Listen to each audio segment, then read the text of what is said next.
Hey everybody, I'm Ashley, and welcome to this month's edition of the Dollar Club, our opportunity to give just $1 and see the amazing things that can happen when we all do good together. This month, we're sitting down with John, who is the Executive Director of the Bridge House, an organization that is helping youth experiencing homelessness and children that are in the foster care system. John, thank you so much for sitting down and talking to us today. You are the Executive Director of the Bridge House. What do you guys do here? We're setting up proactive measures so that children and youth that are in DCS custody don't age out and become homeless or trafficked or in trouble with the law.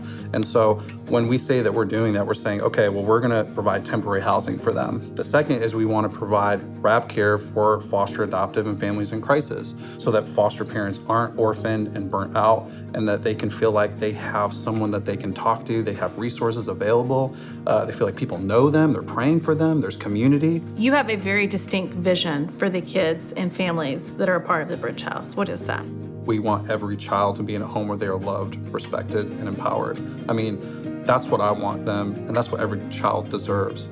That family may not have a lot of money, they may look different than another family, but man, if they're loved and they're respected and they're empowered to be what God has called them to be, that's a great vision. My mom and dad, at a really young age, just showed us that we needed to embrace radical hospitality. We were only living in a 2-bedroom, 1-bath apartment at the time, but yet I saw my family throughout their entire life, even though they didn't have much, continue to use what they had to wrap around kids and youth that needed help. So it was very normal for me growing up and seeing someone in our home who was displaced and needed help. Just became who I am, and we ended up fostering ourselves.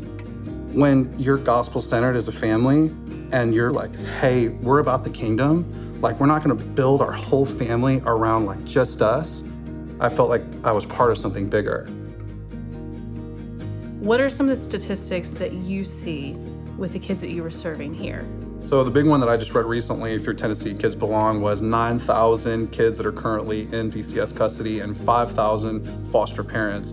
So when you look at that statistic, you're just thinking to yourself like, my goodness, like what needs to happen to bridge this gap? Right. Because these kids are obviously not intentionally doing this. This isn't something that they said, hey, this is our choice. This is something that is happening to them because of trauma that probably their parents have experienced. And so this wheel that keeps on turning, it typically takes 3 placements for one foster child to actually find a foster home where they can actually stay. Depending on what their age they're at, they can end up aging out at that point.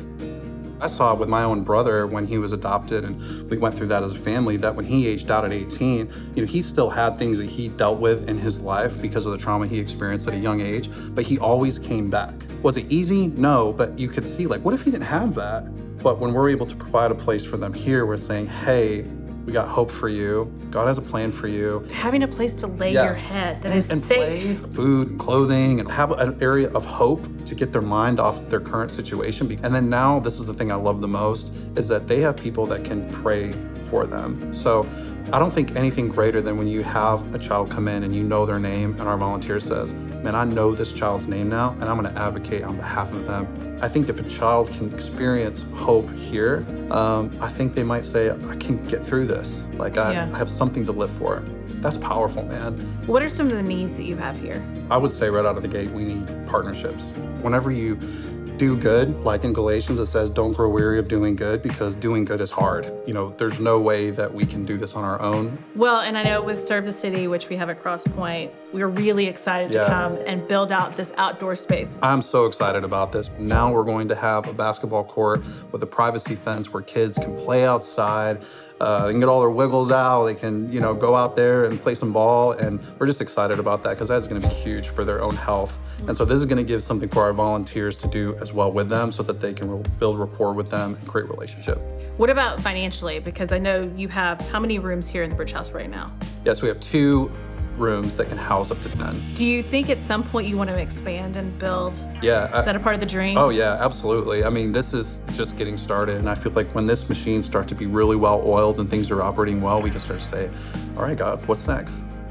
So at Crosspoint, I know that we said that we wanted to share your story at the Bridge House, which we did, and to be a part of Serve the City. Like, we are so excited to partner with you guys, but we also want to come alongside you in a different way. And at Crosspoint, we have this thing called the Dollar Club, where once a month we ask everybody in the church to throw in an extra $1, pull that money together, find a need in the community that needs to be filled, and go fill it. And so we have a check for you guys for $16,500. What? To help you do whatever you need to do to finish out parts of the space, to have things to buy clothes, whatever the kids need. Oh my gosh, dude, that's incredible. What? This is crazy.